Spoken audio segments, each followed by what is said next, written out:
Hola, ¿qué tal? Hello, I am Tony Galvez from Road Trip Spain and Portugal, where we help you plan the perfect trip with practical information and insider tips. Quite a lot has changed in the world of travel since the end of the restrictions associated with the pandemic. And today we are going to update our list of mistakes you should avoid to make your trip to Spain a perfect one. But first, some context is necessary to understand some of the mistakes we will mention next. In the last year, especially after the lifting of pandemic-related restrictions, the number of tourists in Spain's cities has skyrocketed. During the last low season, especially from November to February, we saw more tourists in Spain than ever before. Never before had we seen so many people and so many queues during the low season. Queues to get into attractions, but also transport queues, queues in bars and restaurants, queues everywhere, especially in very touristic cities like Madrid, Barcelona and Seville. So you should know that the tranquility of the low season no longer seems to exist. Let's go with the mistakes. Many can be applied to other destinations around the world, but some are very specific to Spain. In no particular order, these are the mistakes you should avoid. The first mistake is not to have a plan B. All throughout the planet, and certainly in Spain, the pandemic has taught us to prepare for the unexpected. One way to do this is to always know the cancellation conditions of the products and services we buy, whether they are flights, train tickets, hotel reservations, or attraction tickets. Buying without checking the terms and conditions would be a big mistake. Not preparing for possible changes, especially if you plan your trips well in advance, would also be a mistake. You can buy a plane ticket or book a hotel without the right of cancellation. We just want you to be aware of what it implies. The second mistake is not checking the calendar. Before choosing the dates of the trip or defining the cities you are going to visit, it is essential to check if there will be an event in the destination that will fill the city and drive hotel prices through the roof. We see these every week. The person who is going to travel to Barcelona during the Mobile World Congress, to Valencia during the Fallas, or to Seville during the Feria de Abril, and is horrified by the prices of the hotels they had not yet booked. As it is impossible to have a complete calendar of all the critical dates in all the tourist destinations in Spain, we are going to share with you a technique to identify those periods that you should avoid. Go to booking.com, the hotel booking website, and search for a specific hotel in the city where you want to stay. Let's see an example with our city, Zaragoza. On the search screen, you will see a calendar like the one you can see in the image, where you can identify the price increases. In this case, we are simulating a booking on the most critical date in Zaragoza, which is the Fiestas del Pilar in the month of October, when there is a considerable increase in the prices of accommodation during the festivities. You can do this for any city on your itinerary. And an important tip: do this before you buy your plane ticket. You don't need to book your hotel yet, but it's good to have an idea if there are any surprises with accommodation prices in the cities you plan to visit. This is one of the most common mistakes. Okay, maybe you are the kind of person who consciously chooses to fly by the places you visit. If so, fine. But most people spend what they think is a reasonable amount of time in the cities they visit to know the most important places, and they are often wrong. And when they return home, they realize that they have missed many interesting places. We are surprised how many people watch a video like our Madrid Top 10 and comment that they went to Madrid and missed half of the things in the video. Less is more has always been a fundamental principle for us as we try to discourage junk tourism. We believe that a reduction in the number of places visited over the course of a trip transforms the act of traveling into an enriching experience. No more rushing to visit places packing and unpacking every day and returning home with a feeling of having participated in a real marathon. Less is more when you have time to enjoy the destination and not just mark it with an X on the list. Whenever we record a video about a city, we always talk about how much time it would be good to spend getting to know the basics. And if you have any questions about this, just ask us.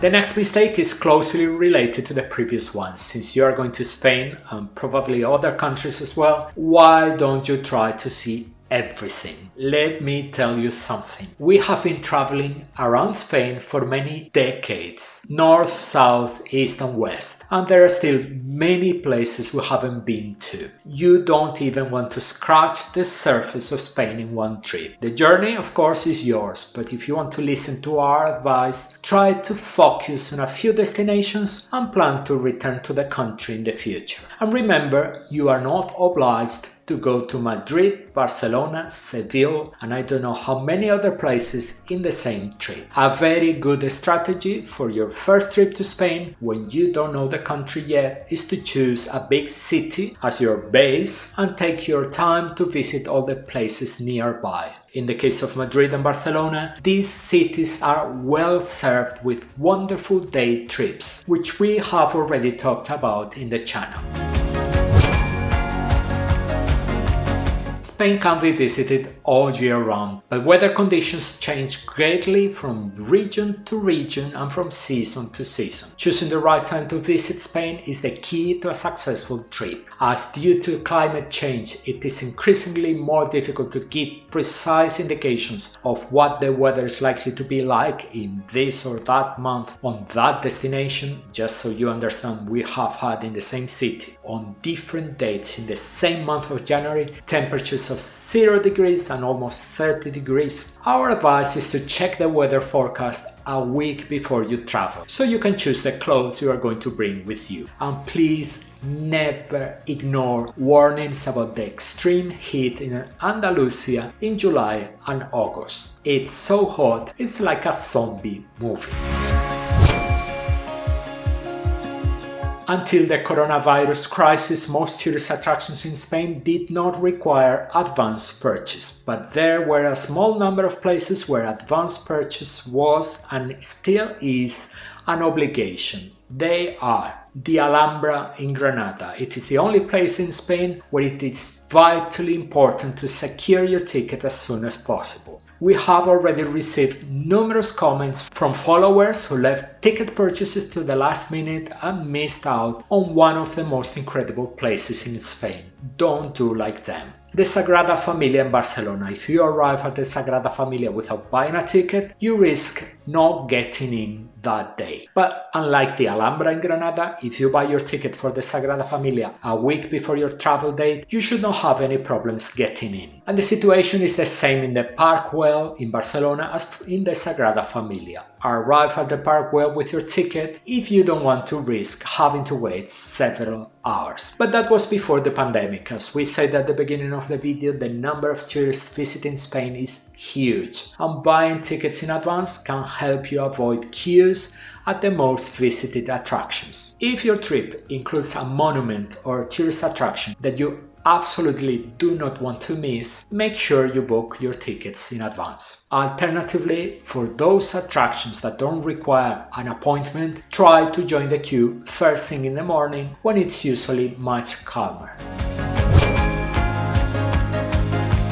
Related to the previous point, always make sure you buy your tickets from the attraction's official website or a reputable site. But be very careful, because there are many people on the internet who recommend third-party sites where you will often pay more for the ticket than on the original website. Look at the screen, for example. The basic ticket for the Sagrada Familia with audio guide costs right now €26. The same ticket on the tickets website costs €33.80, almost €8 more expensive. And then tickets puts the word fast track when there is no fast track line. You enter the Sagrada Familia at the pre-booked time. There are no skip the line tickets. Be careful. Sometimes these sites, in addition to selling more expensive tickets, sell products that you are probably not aware that you are buying. You think you are buying the museum ticket, for example, and you are buying the museum ticket and a guided tour, paying much more for it. If you have any doubts about the suitability of a website for buying tickets, ask us. When we recommend a website like Visit Barcelona Tickets, which is the official Barcelona tourism website, it is because we think it is 100% reliable. And no, we don't think it's decent to recommend that you buy a ticket on a website where you are going to pay more, and that's why we don't do it.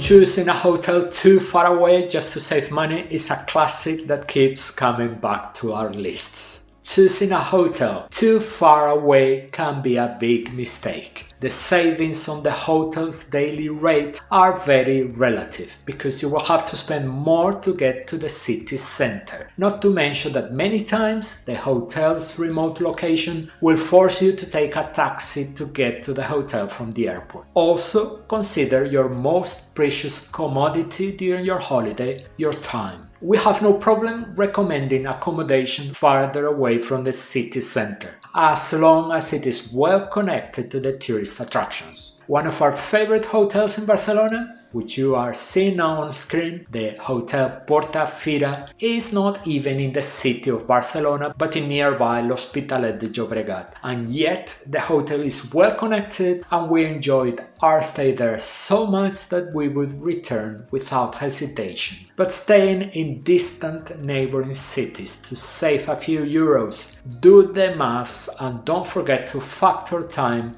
into the equation. The high cost of accommodation has already made us stay in distant locations. It's not something we systematically rule out, but before booking, we carefully research the cost and transport time to the hotel to establish if the savings are worth it. We have several accommodation videos in the channel. If you have any questions, don't hesitate to ask.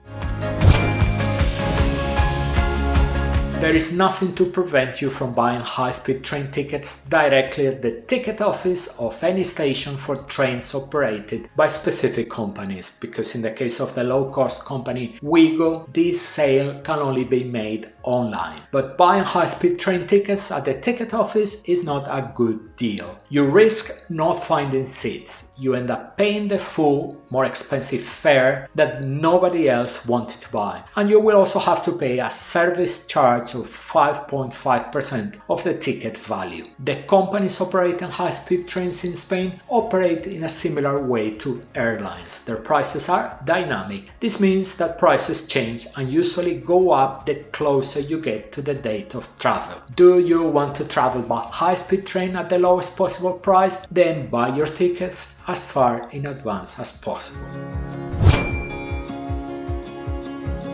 Driving in Spain can be a great idea or a terrible choice. Itineraries by car around the interior, the coast or the Spanish islands can be fantastic. And here on the channel you will have already seen several of the car itineraries we have published. But where the car goes from being a convenience to becoming a nuisance is in the cities. Where do I park? Where do I go? Is the historic center only for pedestrians? With good quality public transport, there is no reason to hire a car to get around Spanish cities. Apart from the fact that in the historic center of many of them, you are not allowed to drive a car. If you rent a car to tour big cities like Madrid or Barcelona, you will be wasting your time and money.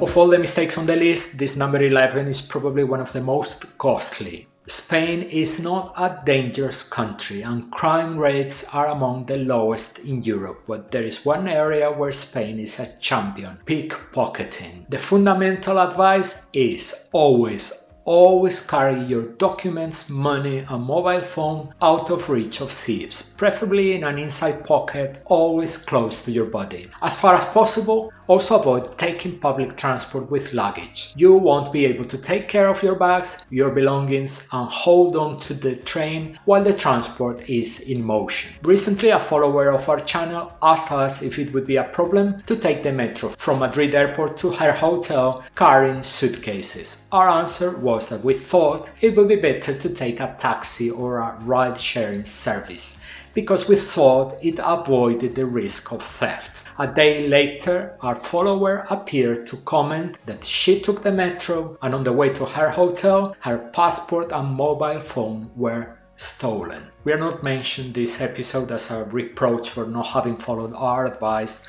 Our follower was a victim, there's no mistake about it. We just mention it because we want you to avoid being a victim as well. The disruption caused by the theft of your documents or mobile phone is monumental. Not once or twice have we seen complaints from tourists trying to have lunch or dinner outside traditional Spanish hours, without success. Of course, in very touristy cities there are restaurants that cater mainly to tourists and open extended hours, or even do not close their kitchens during the day. But the usual opening hours for Spanish restaurants are: for lunch, sometime between 1:30 p.m. to 3:30 in the afternoon, and for dinner from 8:30 p.m. to 11 p.m. There are exceptions, but if you try to eat at these hours, you won't go wrong. In almost every city in Spain, a single or one-way ticket, whatever you call it, is much more expensive than one bought as part of a multiple ticket. If you are only going to spend one day in a city like Zaragoza, there is no point in buying a multiple ticket. But for cities where you will be staying for more days, during which you will be using public transport, it is worth buying a multiple ticket, such as the 10-trip Metro bus in Madrid or the T Casual in Barcelona. We have a video on the channel about that tourist trap called sangria. Our advice here is simple. If the restaurant advertises paella and sangria, you can be almost absolutely certain that the food will be of inferior quality and that you will be skinned for the sangria you drink. Run away. And also avoid any restaurant with a paellador sign outside. These are frozen pre-cooked paellas that we do not recommend. And still on the subject of food, tapas is such an important topic in Spanish culture that we have already dedicated a whole video to it on the channel. Basically, no, tapas are not small portions of food. Tapas are a way of life that you need to understand to get the most out of them. Be sure to watch the video. Another mistake related to food. We never tire of saying that the menu of the day, the menú del día, is one of the best friends of the traveler's pocket. Not taking advantage of it would be a mistake. The menu offers two great advantages. You save money on your food bill, and at the same time you get to know the typical dishes of the place you are visiting. We have already dedicated a video in the channel to the menú del día and a couple of videos to present some samples of menús del día in Madrid and Barcelona.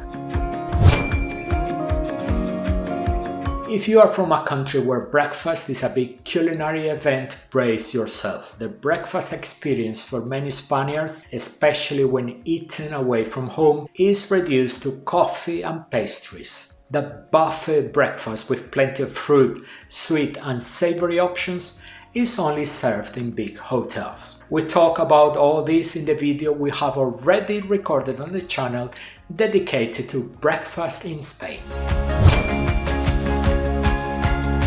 And now this is a pet peeve of ours. We love coffee, and for some time now we have developed a taste for good coffee. We buy beans, grind them at home and enjoy delicious cups of coffee without sugar coming anywhere near. But when we have to drink coffee in a bar or restaurant, chances are that we will be served a horrendous torrefacto coffee, a degradation of coffee that is widespread in Spain, the result of adding sugar to the beans during the roasting process. The result is a very dark coffee that sometimes feels like you're drinking tar. Fortunately, the specialty coffee craze in Spain's big cities is making it easier to find somewhere to have a decent cup of coffee. But never forget, the reality remains that Café Torrefacto rules, and many Spaniards, I'm sorry to say, have never been anywhere near a reasonable cup of coffee.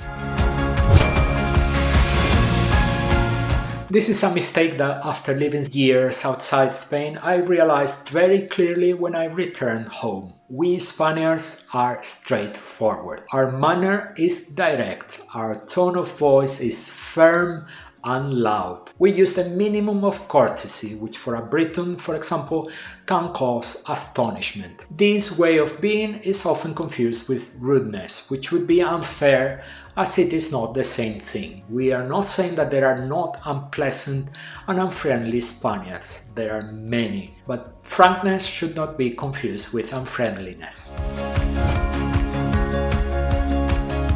In the European context, it is clear that Spain is a cheaper destination than northern countries, but bear in mind that the post-pandemic tourist boom has led to a sharp rise in accommodation prices, and the value of some tourist attractions is also rising. Food, while still sensational, is no longer the bargain it once was. To me, as a Spaniard, it is mind-blowing to think one of the leading tourism countries in the world, a country where the importance of tourism in its GDP is monumental, should have a workforce with such abysmal language skills. Yes, something has changed over the last 20 years, but we're still miles away from our Portuguese neighbors and their multiple language skills. Be prepared to struggle communicating in English, in particular with anyone above 50 years of age. But always remember that in spite of what we have just said, the foreign language skills of the average Spaniard are no worse than those of a Brit or an American. This is a mistake made often by people coming from the States or countries where there is a strong tipping culture. We have made a video explaining how tipping works in Spain. The bottom line is, tipping is not compulsory and it is only a reward for excellent service. And before sharing the last mistake, let's go with a chauvinistic tip of the year. It would be a mistake not to visit Zaragoza, especially if you are traveling throughout northern eastern Spain and going from Madrid to Barcelona or the other way around. Besides being a very beautiful city that surprises and delights those who visit it, it is a perfect stopover between the two largest cities in Spain. Dedicate a full day to the capital of Aragon, our city. Do you have any questions? We offer you a beautiful comment box to solve them, and we only ask you to choose a video related to the subject of your query to leave your question. Why don't you take the opportunity to clarify your doubts? The best way to avoid making mistakes when planning your trip is to watch the videos and ask the specialists about the destination you want to visit. Well, we have reached the end of the video. We hope we have helped you to avoid many mistakes when planning your trip to Spain. Now you will see another video on the screen that will help you make your visit to the country even better. We'll see you in that video.